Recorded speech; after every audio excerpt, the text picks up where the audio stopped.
옛날 옛적에 좋은 어린 소녀가 있었습니다. 그녀는 그녀만을 본 모든 사람들에게 다정했습니다. 그러나 그녀는 사랑하는 손녀에게 무엇을 줄지조차 몰랐던 할머니에게 가장 사랑스럽고 소중한 사람이었습니다. 일단 그녀는 그녀에게 빨간 벨벳 모자를 주었다. 그리고 이 모자는 그녀에게 매우 적합하고 다른 것을 쓰고 싶지 않았기 때문에 빨간 망토라고 부르기 시작했습니다. 그녀의 어머니가 할머니에게 케이크 한 조각과 와인 한 병을 가져다 달라고 요청했을 때 그들은 그녀가 아프고 약하다고 말합니다. 그것은 그녀에게 좋을 것입니다. 그녀는 어머니에게 길에서 도망치지 말라고 명령했습니다. 그렇지 않으면 그녀는 떨어져서 병을 부수고 할머니는 아무것도 얻지 못할 것입니다. 그리고 그녀가 할머니에게 올 때 그녀는 그녀에게 인사하는 것을 잊지 않습니다. 빨간 망토는 순종하고 선물을 들고 출발했습니다.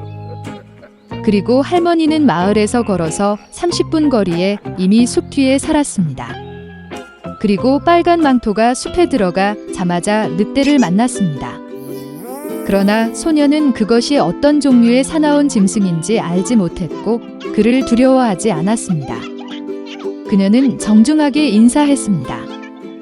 늑대는 또한 매우 예의 바르게 행동했기 때문에 빨간 망토는 늑대에게 사랑하는 할머니에게 선물을 가져오고 있다고 말했습니다.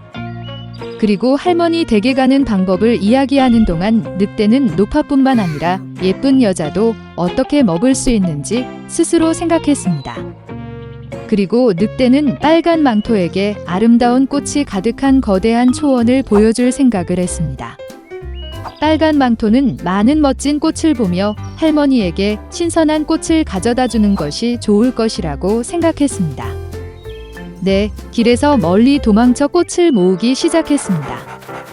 그녀가 꽃 한 송이를 조금 골라서 다른 꽃이 손짓하는 대로 놨고 그 후에 달릴 것입니다. 그래서 그것은 숲의 깊숙한 곳으로 더 멀리 갔다. 그리고 늑대는 곧장 할머니 집으로 달려가 문을 두드렸습니다.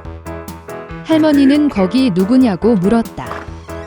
그리고 늑대는 타이와 와인을 가져다 준 사람이 빨간 망토라고 야는 목소리로 대답했다. 노파는 믿고 걸쇠를 누르고 들어가라고 명령했습니다. 늑대가 걸쇠를 누르고 문이 열리고 할머니의 오두막으로 달려갔습니다. 나는 할머니의 침대로 달려가 즉시 삼켰다.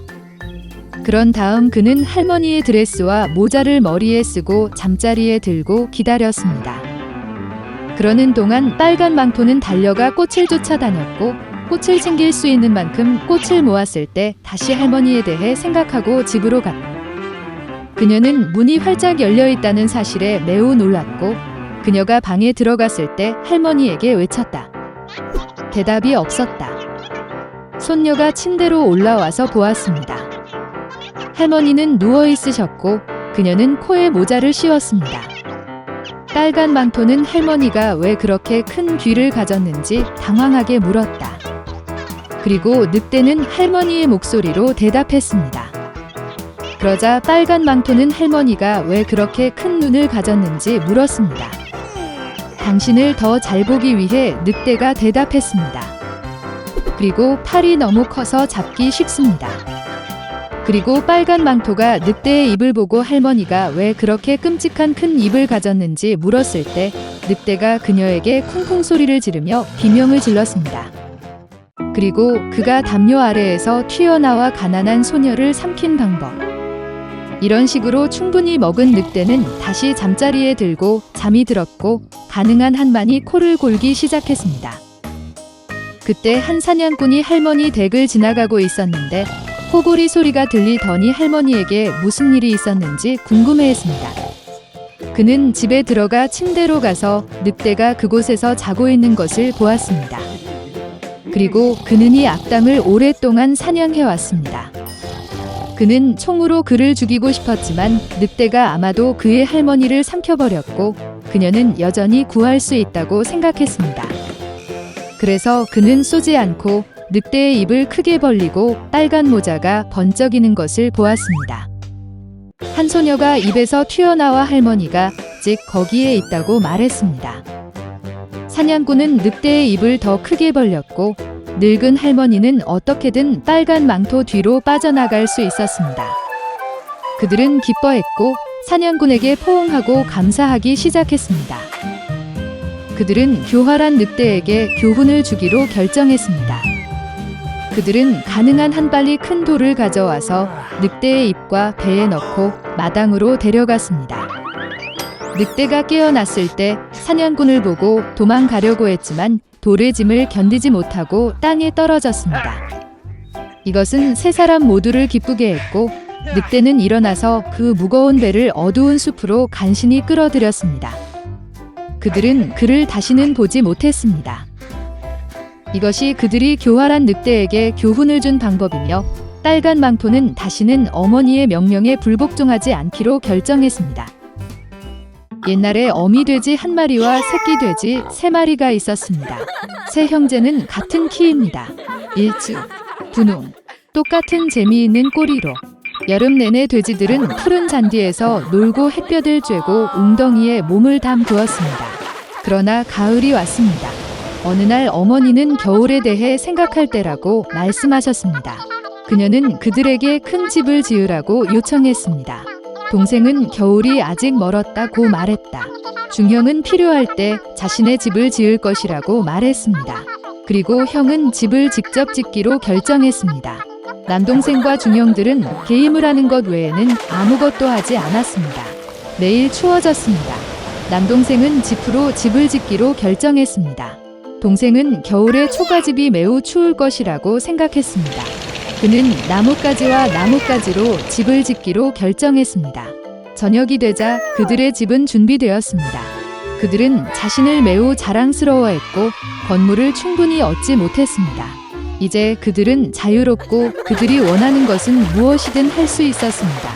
그들은 형에게 가서 그가 자신을 위해 어떤 집을 지었는지 보기로 결정했습니다. 형은 건물을 짓느라 바빴다. 그는 돌을 바르고 찰흙을 반죽하고 천천히 안정적이고 튼튼한 집을 지었습니다. 동생들은 직장에서 형을 찾았습니다. 그들은 그가 어떤 요새를 짓고 있는지에 매우 놀랐습니다. 형은 침착하게 계속 일했습니다. 남동생과 중형들은 그의 집을 농담하고 웃기 시작했습니다. 그들은 너무 즐거워서 삐걱거리는 소리가 빈디 넘어 멀리 울려 퍼졌습니다. 형은 늑대가 소리를 들을 수 있기 때문에 조용히 해달라고 요청했습니다. 남동생과 중형은 더욱 즐거워했습니다. 그들은 형이 겁쟁이라고 결정했습니다. 그리고 용감한 두 형제는 산책하러 갔습니다.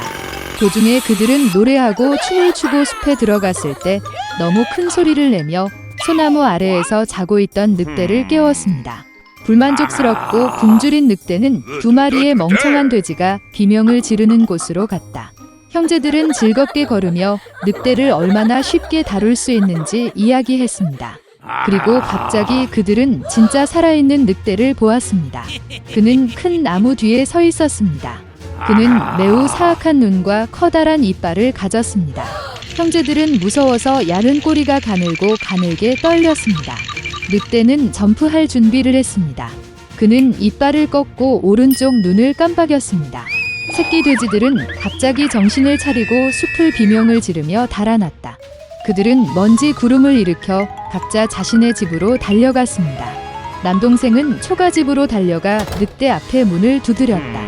늑대는 으르렁거리며 문을 열 것을 요구했습니다. 동생은 두려움 때문에 한마디도 할 수 없었습니다. 그런 다음 늑대가 불기 시작했습니다. 가벼운 지붕은 즉시 초가집에서 날아갔습니다.